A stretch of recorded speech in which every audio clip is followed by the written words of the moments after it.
Jesus. Hey! Ha!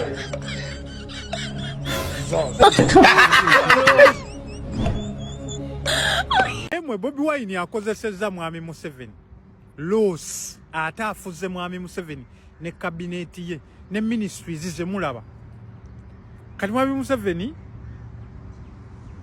entondo yazifudde busungu ali mugoba b'amagye n'abapoliisi kuba Kyagulanyi mu kwogera yagambye abamagye be bamuyambyeko fuluma wamu n'abakulu mu poliisi kiba kitegeeza bali munda mu gavumenti naye nga tonnagoba abantu abo ba bitongole byakwerinda soko tukwatire Kagame kuba Kyagulanyi yayise ku kisaawe ky'e Rwanda Kigali International Airport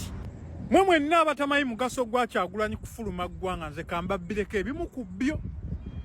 kati ng'oli buloga we NRM tonnafudde mba tonnasiriwayira ku Kyagulanyi lwaki afulumye bino bimanye kuba temumanyi kiddirira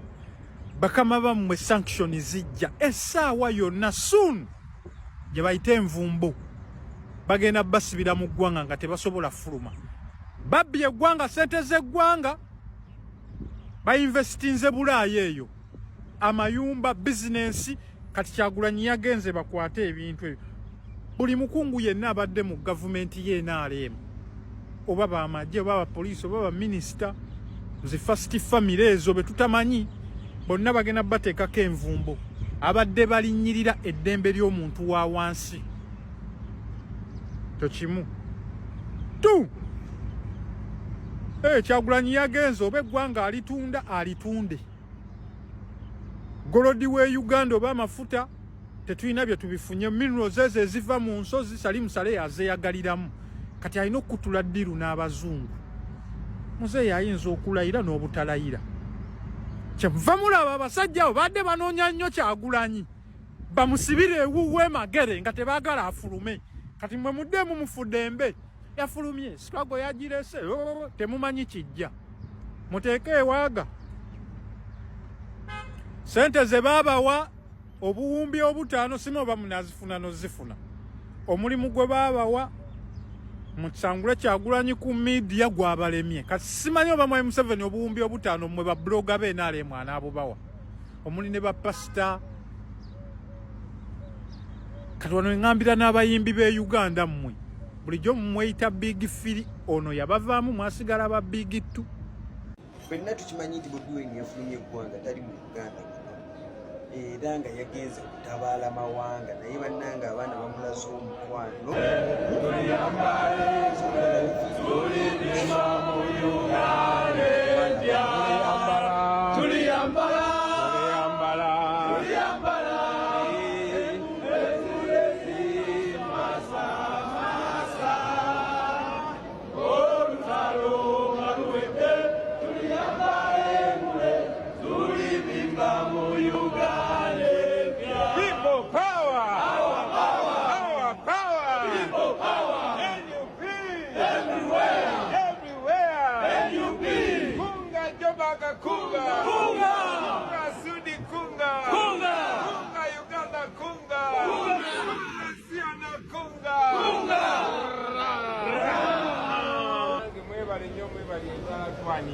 mwebalire ddala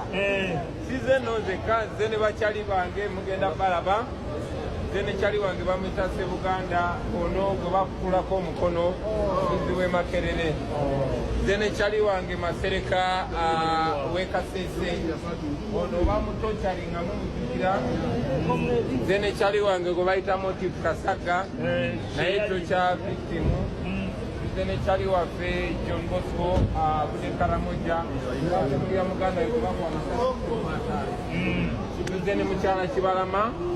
eyabuzibwawo ebisigadde tunabyogera naye mwebale nnyo okutwaniriza mwebalire ddala people power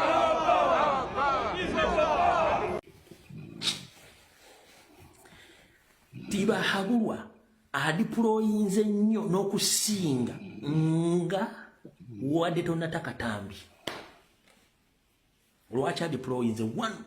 akimanyi nti oyinza okuba watadde video n'omugamba nti wafulumye naye nga mwoli ne balobera ebweru ng'ate oli munda n'obawunzika kati badiployinze time was 3 okuva olwafulumiza akatambi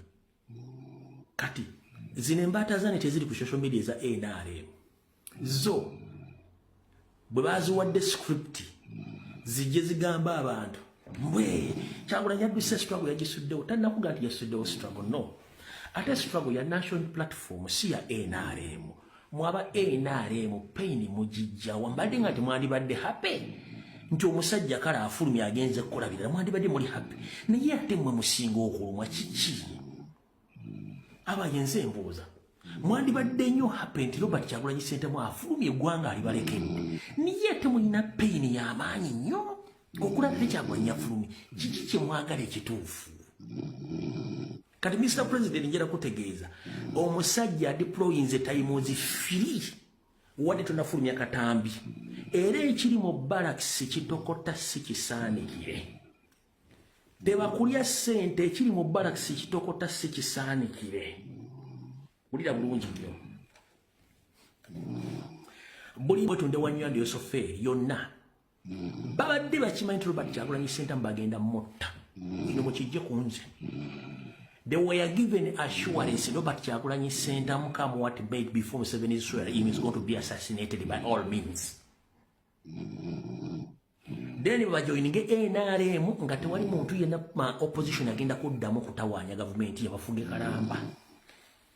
Bonna babadde bakimanyi bulungi nnyo abayita ba fake opposition bonna. Nga nemmengo yennyini ekulembera Ssaalongo Mulenge gyawasanya Kalu Charles Peter Mayiga omusajja Omunyarwanda ayina information Robert Kyagulanyi Ssentamu agenda kuttibwa.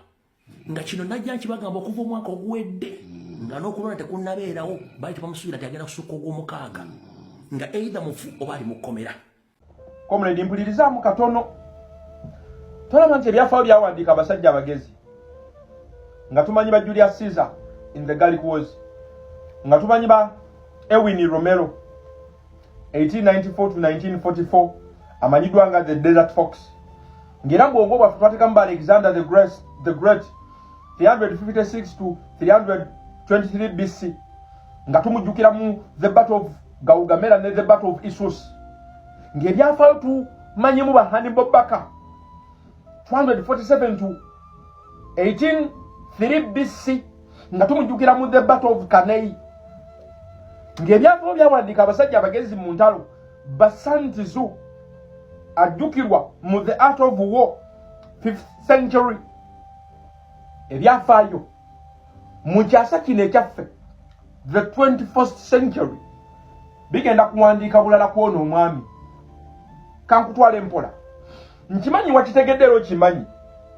nti Robert Kyagulanyi Ssentamu yasiimye n'afuluma eggwanga with ease, by the way, with ease.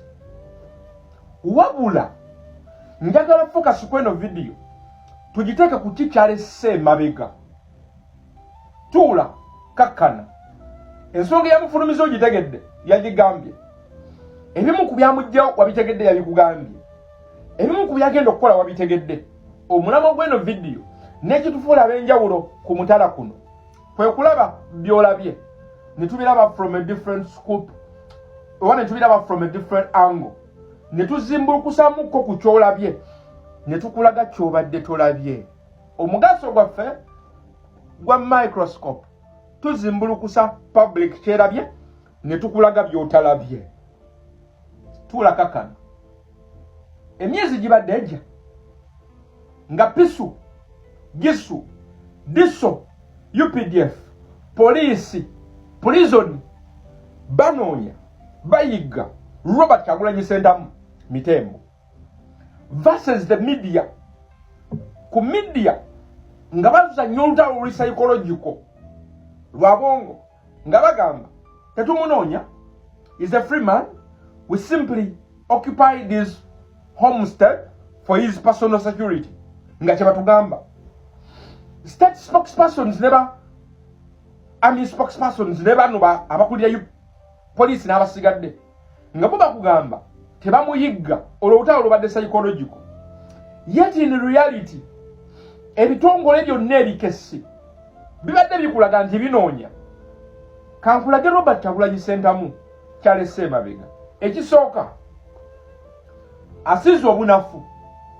the incompetence and the weakness of the CDF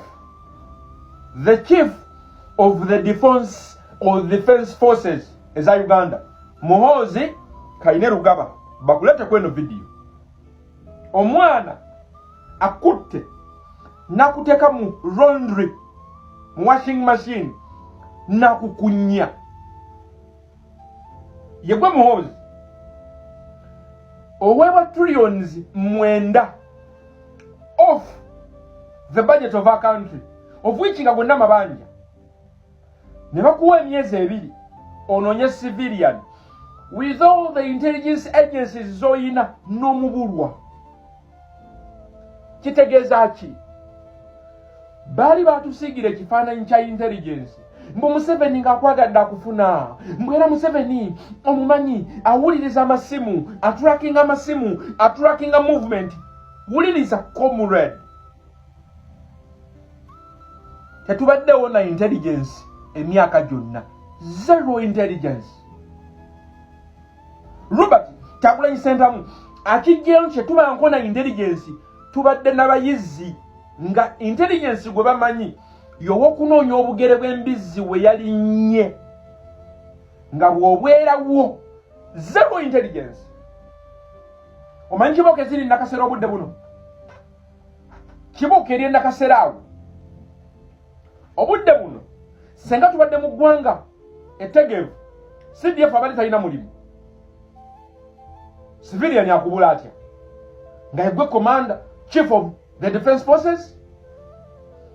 nojja n'owandika n'ogamba omunoonya n'omwesaawa 48 n'akubula emyezi 2 si ekisinga okuba ekikulu kakutwaleko mu byafaayo katono Museveni yarwana okuva mu 8 omanyi lwaki Museveni yayingira Kampala mu 85 omanyi lwaki Museveni yatanakwatibwako akabinja Kobote ke bayitanga the General Security Unity obadde omanyi lwaki akabinja ka Obote the General Security Unity gisu kali tekanakwata Museveni ate nga kano kali kafaanana SFC tewerabira kali mu tribe y'Obote yokka Museveni yakwekebwanga abasirikale abali within mu majje g'Obote abali tebakkiriziganya n'Obote kyovolaba yatambulanga boda to boda ng'abakkiriziganya naye tebasobola mukkiriza kuweebwayo kati kangulage ensonga lwaki Museveni anoonya His Excellency oba abadde amunoonya ayagala kumanya ayagala mugambe naye baani abadde baani abo b'okolagana nabo wenkulagira nti omusajja obadde tebulina intelligence yadde emyaka 4 baali batulimba abo boolaba tufaanaganira ddala obadde otyo obubinja nga boolaba musimanga tuyina akabinja ka pisu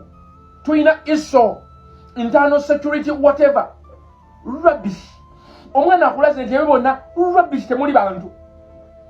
bonna bayizi banoonya bugere bwanga bw'obeerawo tewali waka kati saasira Museveni ndowooza otegedde lwaki Museveni atambulira mu kayumba k'emberenge bulletproof akimanyi 70% ku bambala uniform bali naffe nkudiremu Museveni akimanyi kati nti ebitundu 7 ku buli 100 mu bambala uniform bafiiringa kyetufiiringa nowana omukulembeze bw'abadde akola video gyakoze nga fuluma yakugambye yebaza mikwano gyaffe abambala uniform the men and women in uniform Robert Kyagulanyi Ssentamu akutte lujimu ya myaka 4 n'obulimba bwonna n'abwoza myezi ejja wuliriza ebigambo bino teri intelligence awo Uganda teri abo bavubi teri omuyizi omutuufu owe Kampala asinga intelligence ya Museveni yonna okuyigga Museveni atuuse ku level ey'okunoonya bakazi ba mikwano gye abakwate abajje mu intelligence gwe nagamba nti abadde n'intelligence kasasiro bano just babadde batumanaginga simply babadde basobola kumanaginga day in day out tewali wakawe Uganda. Robert Kyagulanyi Ssentamu kyakoze azibudde bannamagye amaaso kangomaawo omanyi bano basiba ebigambo ku bantu azibudde bannamagye amaaso tewali intelligence awo tewali they simply manage the society day in day out tewali waka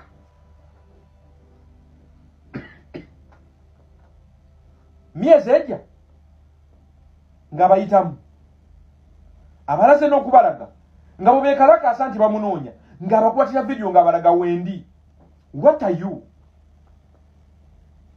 Museveni wasobola otusirwaza ebbanga lyonna toyinaawo waaka toyinaawo magye gago mwe abasajja mbalaba bambala ebyambalo abo bannaffe bannaffe abo nze nenzirayo nenyigira omusirikale tugenda nyigiramu buno bwokka obuyina amannyo gati naye abasinga bannaffe bafiiringa kyetufiiringa. Robert Kyagulanyi Ssentamu taata oyambudde Museveni akabiina kati kali wabweru kabiina kyawo kebambula ka myaka emeka okutta omusajja omukulu n'omwambula ku myaka gino kabiina kali wabweru tewali intelligence talina na magye omutabani ye bambi omulaze nti ali incompetent very weak and incompetent for the position ye gwe chief of defense forces tujja kudda mweddako Wolan